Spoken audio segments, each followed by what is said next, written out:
Sa pagsikat ng bagong araw ay isang panibagong bukas at magandang kapalaran ang naghihintay sa bawat boksingerong Pinoy na walang ibang hinangad kundi maiuwi sa ating inang bayan ang isang karangalan.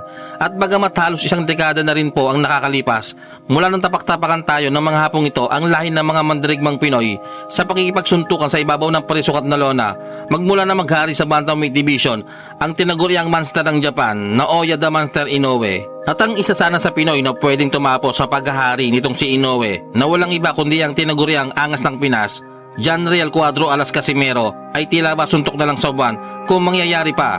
Subalit ganoon pa mga idol, sa pagpasok ng makabagong henerasyon ng mga batang boksingero ay may batang isang Pinoy na sobrang lakas at may kakaibang talento pagdating sa pakikipagsuntukan. At ang halos lahat ng nakakalaban nilang Pinoy na ito ay puro knockout ang pagmumukha ang inaabot. Kaya naman sa aking palagay ay mas dihamak na mas malakas pa ito kaysa kay Inoue. Kaya naman tiyak nagagapang din itong halimaw ng Japan kapag dumapo na ang kamao ng mga Pinoy sa pagmumukha nito.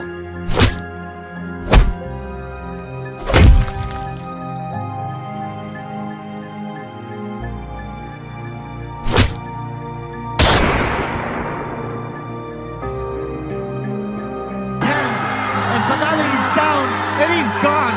He's out. At ang bata nga pong ito na posibleng tumapos sa paghahari ng tinaguriang monster ng Japan na Oya the Monster Inoue ay ang tubong General Trias Cavite at kasalukuyang OPBF Bantamweight Champion na walang iba kundi ang tinaguriang loverboy ng Philippine Boxing na si Kenneth Laver. Napaka-promising ng boksingerong ito mga idol at masasabi kong malayo talaga ang mararating nito dahil sa 15 laban nito sa kanyang professional boxing ay wala ni isa man lang ang nakaligtas dito, na ang ibig sabihin ay puro knockout ang pagmumukha ang inabot ng mga kalaban ng Pinoy sa kanyang mga kamao, ni hindi man lang umaabot sa round 5 ang mga pinaslang nito. At ang matindi pa nga dito mga idol ay ang isa sa kanyang nakalaban ay muntik nang mapatay nitong ating bidang halimaw kung saan ay komotos ang inabot ng kanyang kalaban.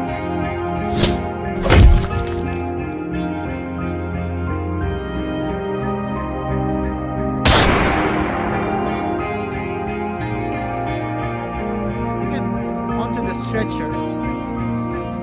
At bagamat bagito pa kung maituturing sa larangan ng pakikitigma sa ibabaw ng lona, ay hindi rin talaga matatawaran ang talento ng batang ito pagdating sa sports ng boxing.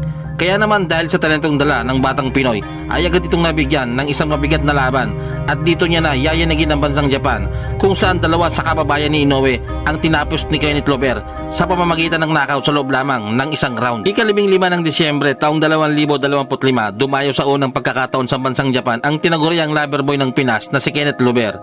Dito ay babagay ng ating bida ang isa sa pinakamahusay daw na boksingero ng bansang Japan na si Tulio de Ganaduro at siya lamang po ang tanging boksingerong nagpabagsak sa halimaw ng Japan. Kaya naman malaki ang expectation ng mga Japanese boxing fans dito kay de Ganaduro.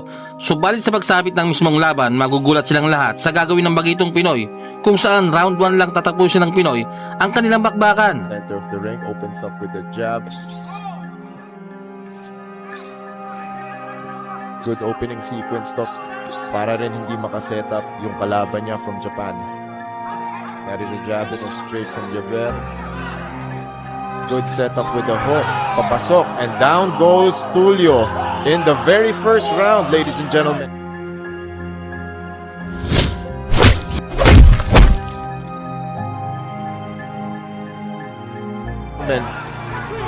Bagsak po ang kalabang Hapon. And that is it. What a fight. Napakagandang performance po ni Kenneth Laver.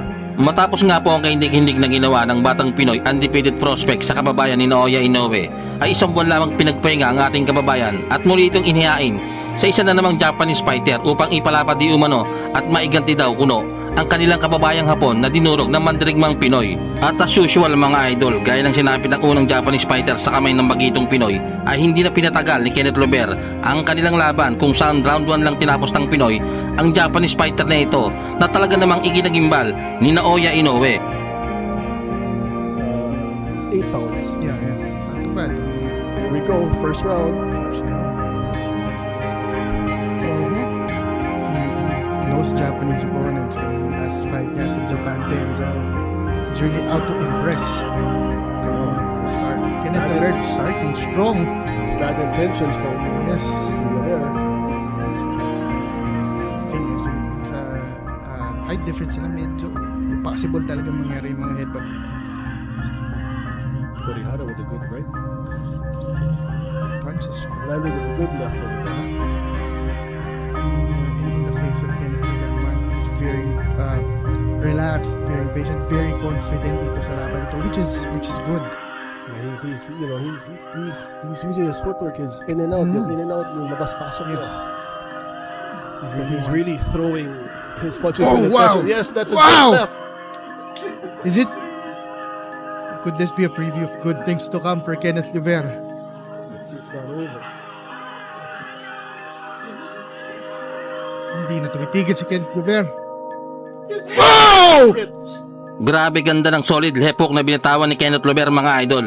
Sa pulsa pa nga ang hapon, bagsak ito, pero makakatayo pa naman kaso groggy na to.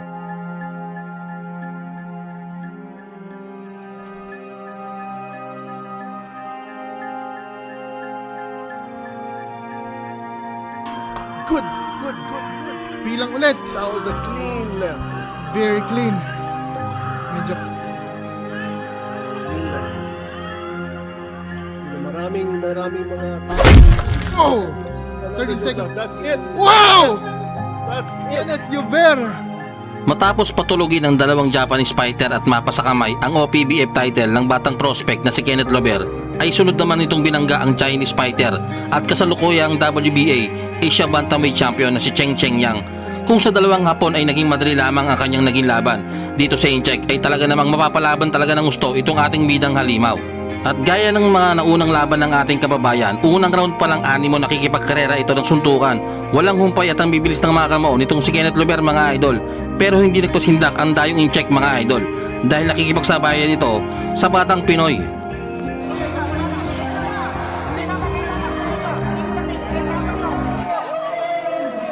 Nice first round. Ito yung mga laban na masarap panoorin. Unang salpukan pa lang banata na kagad.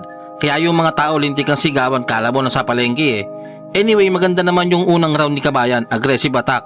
Pero hindi umubra sa Incheck ang pamatay niyang round 1. Isa lang ang ibig sabihin niyan mga idol. Matigas at makunat din talaga ang kalaban ng batang Pinoy.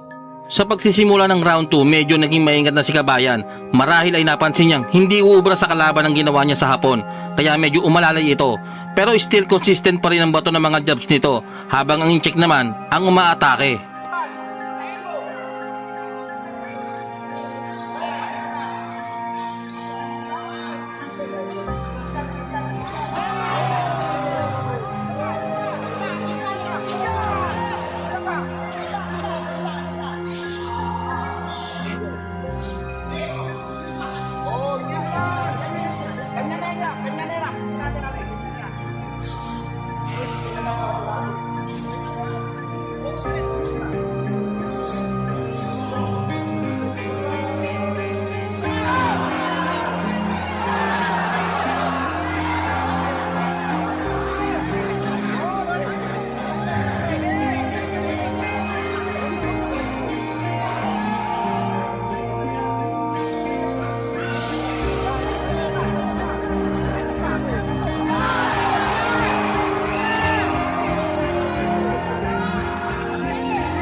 Round 3, mukhang nakuha na ng Chinese boxer ang momentum sa round 2 dahil makikitang mas naging agresibo ito sa pagpasok ng round 3. Makikitang dinidigdig ng Incheck ang ating kababayan sa sulok ng ring na para bang gusto na nitong tapusin ang laban.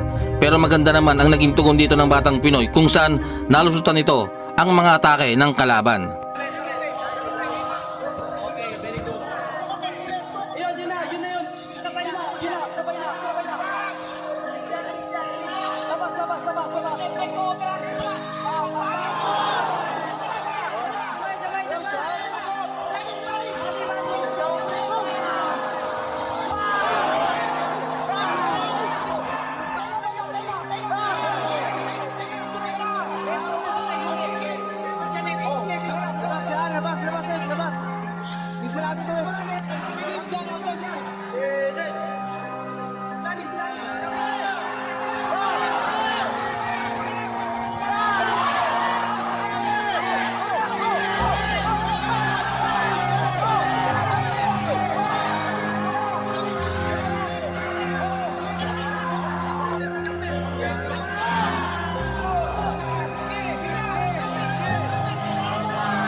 Round 6, medyo delikado na si Kabayan pagdating sa puntusan mga idol dahil makikitang mas dinomina ng incheck ang kanilang bakbakan. Marahil ay nabasa na ng Chinese boxer ang kahinaan ng ating bidang Pinoy. Ang ginagawa kasi nitong si Cheng Cheng Yang ay dinidikitan niya itong si Lober. Kumbaga, toe-to-toe dinadala ni incheck ang kanilang pace ng laban.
At ayun na nga mga idol, gaya ng sinabi ko, ganitong pace ang gusto ng Chinese boxer, yung dikitang laban, which is tingin ko medyo hindi ito pabor sa ating kababayan. Malakas kasi ang katawan nitong Incheck, kaya kahit anong lakas ng bira ng batang Pinoy ay hindi nito magawang mapatoob ang kalaban.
Round 10, medyo nauubusan na ng stamina ang Chinese boxer mga idol dahil unti-unti nang iniinda nito ang mga suntok ng batang Pinoy.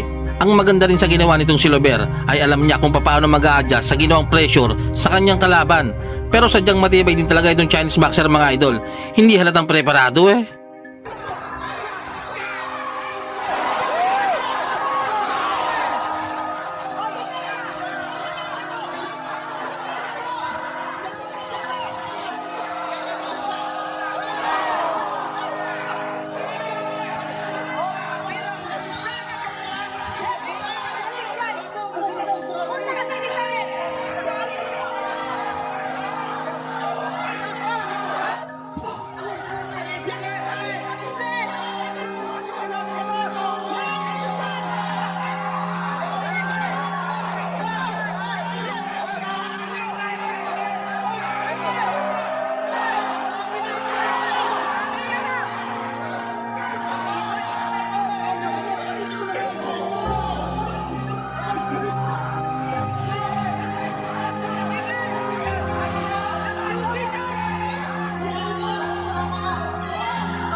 Round 12, dito na magkakalaman mga idol.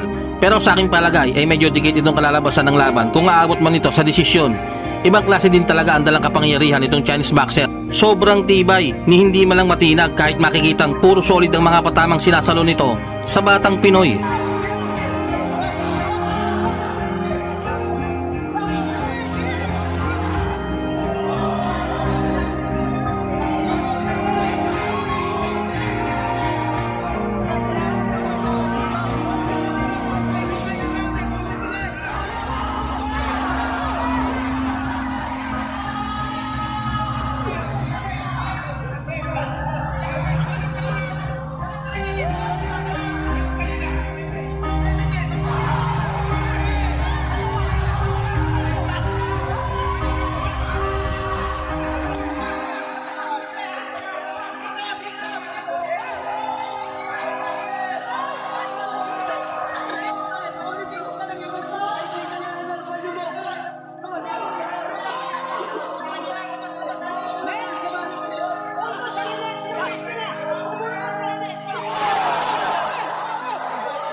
Dalawang beses mang nabigo na makuha ang inaasam-asam na world champion.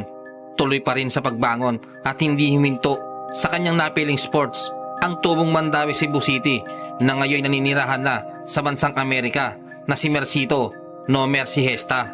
Ika-14 ng Nobyembre taong 2019 nang huling lumaban ng ating tinaguriang No Mercy ng Pinas kontra sa Meksikano si Carlos Morales, kung saan ay technical draw ang kinalabasan ng kanilang laban. Majority draw. Marami sanang laban ang nakahain sa ating kababayan na si Mercito Gesta. Subalit dahil nga sa Corn Beef 19 ay pansamantalang naantala ang mga boxing event sa iba't ibang panig ng bansa. Kaya naman lahat na atletang Pinoy, maging ang ibang lahi, ay epektado rin. Ganun pa man, sa kabila ng mga trahedyang bumalot sa ating bida, nanatili itong malakas at hindi binitawan ang pagboboxing. Sa katunayan mga idol, sa 2 taon na walang laban si Gesta ay hindi ito tumigil sa pag-iensayo at walang inatupag kundi ang magpalakas ng katawan, dahil alam niyang darating din ang araw na muli niyang magagamit ang kanyang malamasong galamay. At matapos nga ang 20 taon na paghihintay, muling napalaban ng ating kababayan kontra sa American knockout artist at may bato-batong katawan na si Joel Diaz Jr. Hindi biro ang babanggain ng ating kababayan mga idol, sapagkat itong si Diaz may nakakatakot na 26 wins at 4 lamang dito ang maswerteng nakaabot sa round 12 at merong 80% knockout ratio. Kaya naman para sa isang boksingero galing sa 2 taon na pahinga, hindi talaga ito magiging madaling laban para sa kanya. Habang si Diaz naman galing sa 2 sunod na panalo, kaya naman ganoon na lamang ang kumpiyansa nito na madali lamang niyang tatalunin ang ating pambato, na para bang sinasabi nitong si Diaz na pampatabang bulati na lamang sa kartada niya ang Pinoy fighter. Tara mga idol at panoorin natin ang kanilang naging bakbakan at kung papaano pinatunayan ni Mercito Gesta na hindi pa siya kinakalawang. Training at Wildcard Gym with Robin Solorio. And Mercito Gesta. His footwork that he naturally has as an advantage.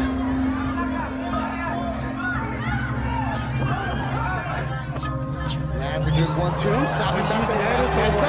Coming out attacking right away is Mercito Gesta. So welcome to Golden. Throw that one in Tijuana, the Grand Hyatt Hotel last year. Just trying to get back into the mix. After that fight, he took some time off. His son Nicolas, who he has tattooed on his hand, and he gets dropped. Marcito Hesta with his wife being pregnant for the first time. Oh my goodness, Hesta here with the drop in the first. He's coming, is all red in the face, and he gets dropped again. Marcito Hesta coming out strong in the first round and not super aggressive.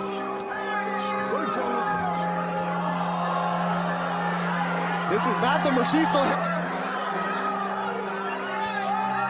He said it did him good, and he's snapping back the head again of Joe Diaz. Digging his Hesta. Catches him on the counter. Catches him on the Hesta. counter. Let's see if they can finish this round. The break that he took, he needed it. He's been fighting for so long, and he's looking fresh and good right now. Fresh and ready to go for this fight. Another right, a left from Hesta. Inspired is From the head and to the body. That way we can see these legs walk away. that. I see that he's boxing more. Yeah, definitely. He's trying to box a lot more as he's starting to throw more confidence. Upstairs, Diaz. Final seconds of the third. It's heating up. Golden Boy Fight Night, the new series on Conditions. He's really starting to land more like he is right now.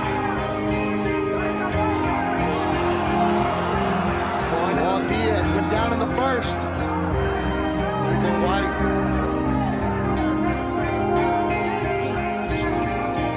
How do you have it so far, Victor? What do you see? I'm saying definitely the first round was to Hesta. There was the knockdowns.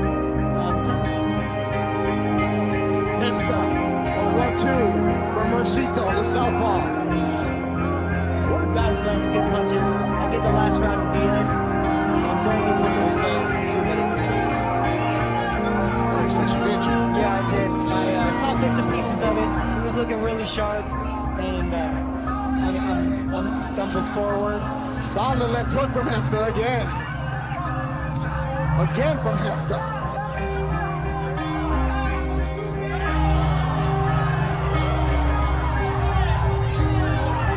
Good 1-2 from Hesta.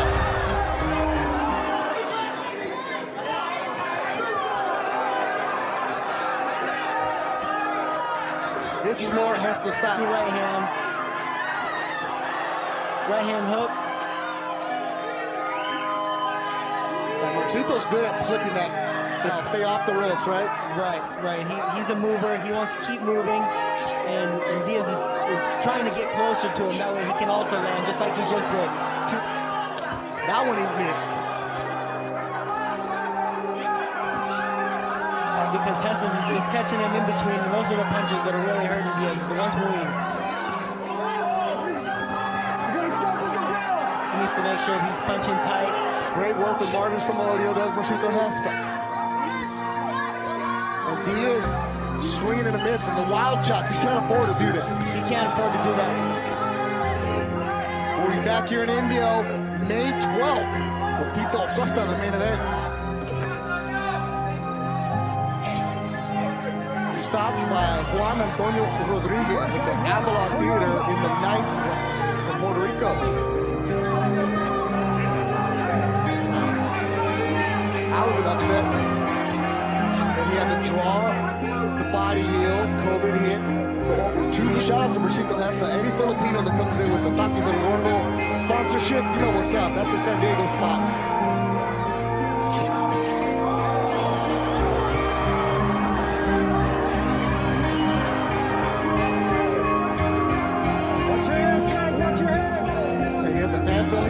Goes after it. Right hook from Hesta. The kind of fight we bring on Golden Boy Fight Night. That's the business. So go one way, go down, and back and forth, the roller coaster. Jorge Lina, the B-side, technically. He doesn't feel like that, right? He didn't have that attitude. He didn't have that attitude. He came in.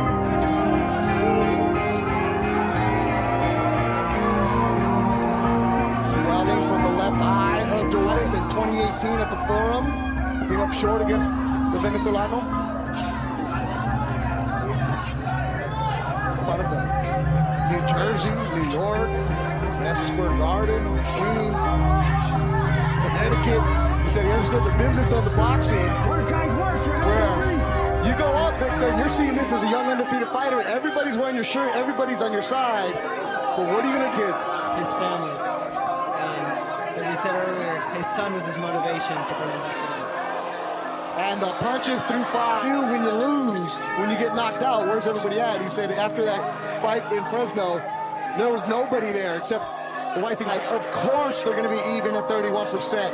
Back and forth between. And the sport of boxing, both these fighters know you don't want to go and become the gatekeeper. Right. Yeah, he wants to stay out of that. It looks like he may be starting to slow down just a little bit, but that's a combination of both of them. Out of your control, but what you can't control is what you do in the ring. Right now, Diaz and Hesta going back and forth. Because if you're Marcito Hesta, They're just landing, they're throwing a lot of punches, and they're landing really good shots on each other. less than a minute to go in the 6th round. Good right hook from Diaz. That one's swing and a miss.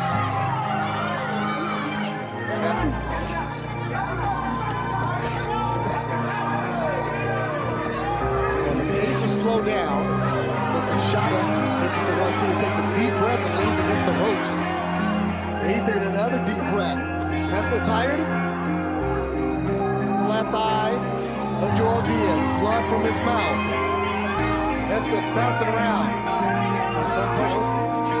I'm going in there and using my jab to start to get closer. That's what his coaches keep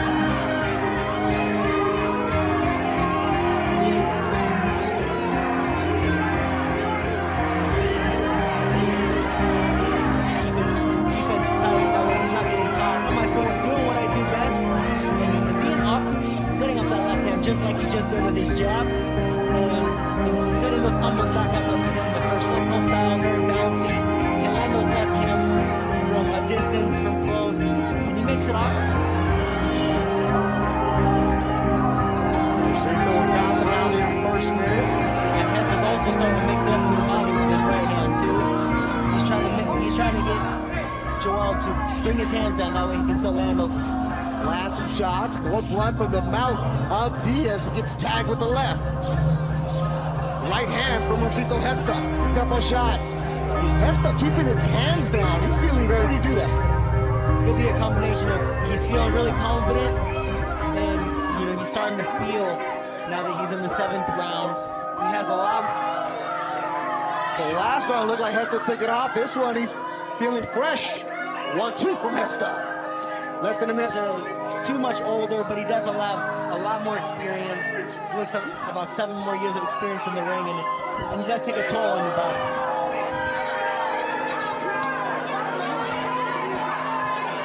Both fighters taking a deep breath. Okay, so definitely throw action, that way he can get more punches. As he's throwing these combinations, he's landing, he just needs to watch his defense.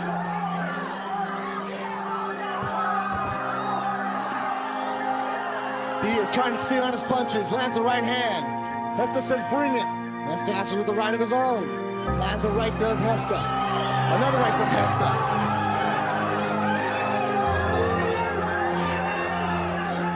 Oh, Diaz had a big opportunity. I got to show out, and Marcito lands a shot. Diaz comes back with it. Hesta with a shot. Diaz trying to climb back. Hesta, Diaz, put on a show. Matapos ang sukdulang round 10, nakuha ng ating kababayan na si Hesta ang panalo. Bio-unanimous decision. Isang magandang laban ang nasaksiyan ng mga manonood. Ito yung mga laban na magandang panoorin. Walang yakapan at walang takbuhan. Sa unang bahagi ng round ay mas nanaig at agresibo kaagad ng ating kababayan. Kaya naman sa round 1 pa lang ay 2 beses nang bumagsak ang American boxer. Subalit matigas din itong si Diaz. Dahil matapos ang knockdown nito sa round 1, unti-unti itong bumalik at nakipagpalitan pa ng mukha kay Hesta. May mga round din na napapatras din ng ating kababayan. Subalit mas nanaig pa rin ang matibay at may malamasong kamao ng Pinoy. Kahit mga gumamit ng ipinagbabawal na teknik si Diaz, kung saan ay sinasadya nitong tapakan ng paa ni Hesta. Ganun pa man, nakuha pa rin ng ating kababayan ang panalo.